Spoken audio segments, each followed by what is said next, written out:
Well, we'll count the 6-on-5 as a power play goal because it is, and it's an odd man goal. So we like that one. We'll take it.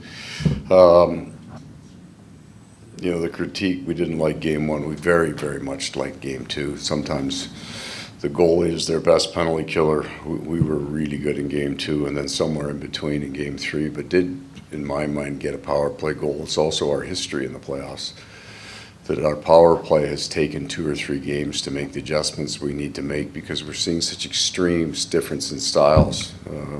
From Carolina to Vegas is opposite ends of the spectrum in terms of pressure and opportunity. So it'll be something that I don't want to use the word address like it's all messed up and we got to fix this problem. It's an area of growth for us. That's the way we've looked at all the things that we need to get better at. So we're going to work on a little bit from a video point of view today and tomorrow and continue to get better at it. Right side, third row. Paul, it's Dan 2-1. Rosen, by the way, NHL. I guess I don't have to say it. Want to say your name? No. It's a 2-1 series now. It's still a little bit of an uphill for you guys to get this tied up. But I'm curious, as you look ahead, did you take some control back in this series by winning last night, or did you just give yourself a chance? I'm going to say we gave ourselves a chance, and that's at no point. And this is true of the Carolina series, So we beat Toronto and Carolina 8-1. At no point did it feel like we had control of that series or games. And in all of the games, maybe this series less than any other, in Carolina and Toronto and games 3 and 4 at Boston, the other team had dominant points, periods, where they had complete control. So we've never felt, now we got them, right? It's, I don't know, the picture that just came into my head was that, and I don't remember, it's a frog reaching up, choking an alligator or something. Got him where I want him. No, we're scratching and clawing shift by shift. We're not looking for control. Back left. Hey, Paul. David Amber with Sportsnet. Thank you, David. At the Vegas availability this morning, their coach said we're not going to change much. We like what we're doing. Braden McNabb went as far as to say, we've dominated at stretches. One, is that a fair assessment? And also, they're saying they're not changing anything. Are there specific things you're looking to change moving forward? I can't speak to their team. I would say, in general, not specific to our team, 80% to 90% of the adjustments that we talk about as adjustments are strictly a return to form. Going back to the way it's supposed to look, where we have to get back on our path, rather than saying, okay, we've done this all year, but now we've got to go over and do this because what we did isn't working anymore. So we felt, especially in the first period last night, we looked more like the way we're supposed to look.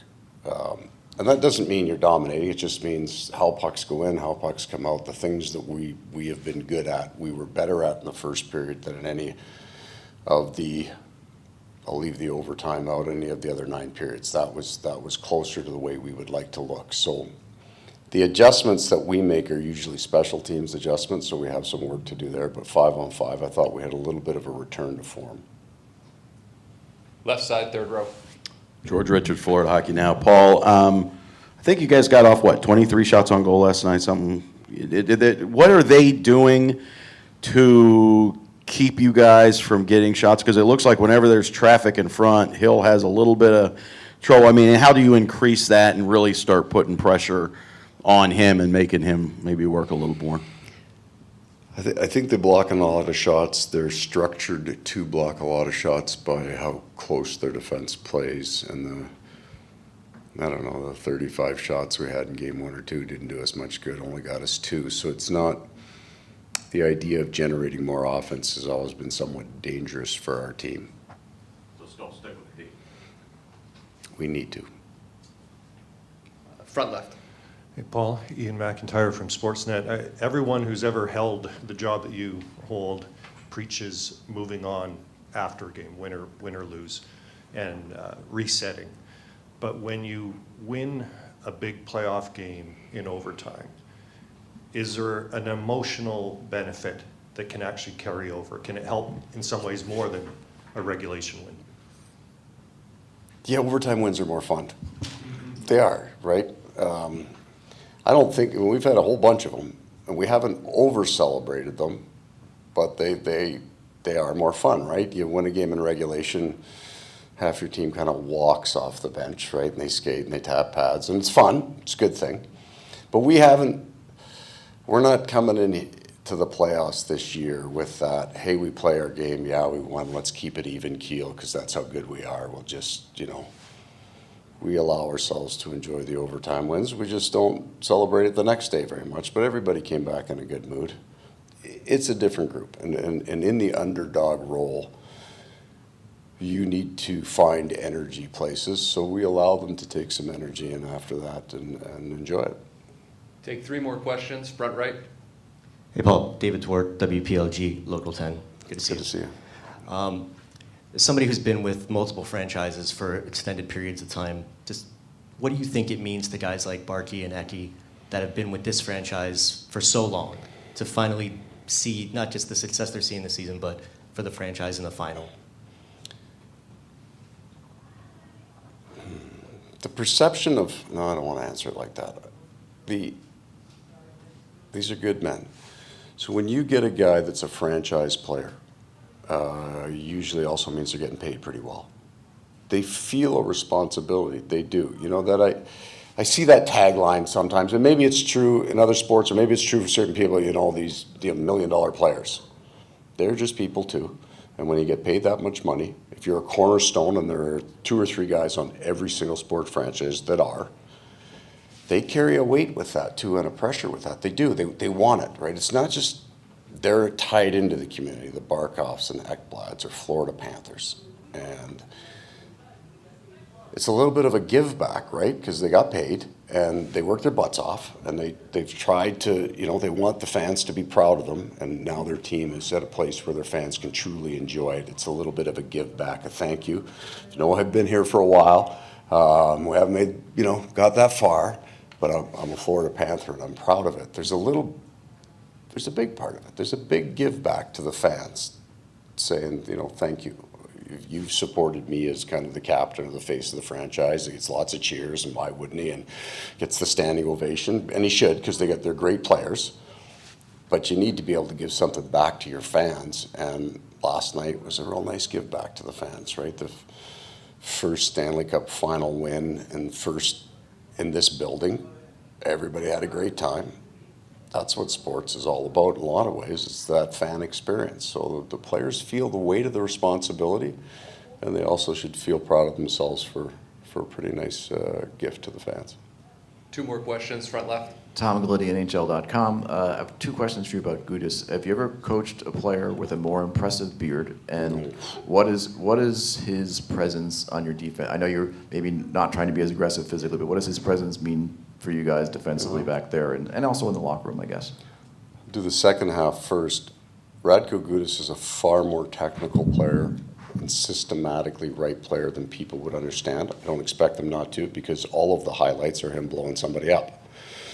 And that's fun to watch. So why wouldn't you? But if you watch his game, you understand the systems that we're running, he just doesn't make a lot of mistakes. It's part of the reason why Josh Mahura, comes off waivers and doesn't come out of the lineup again. He's a wonderfully consistent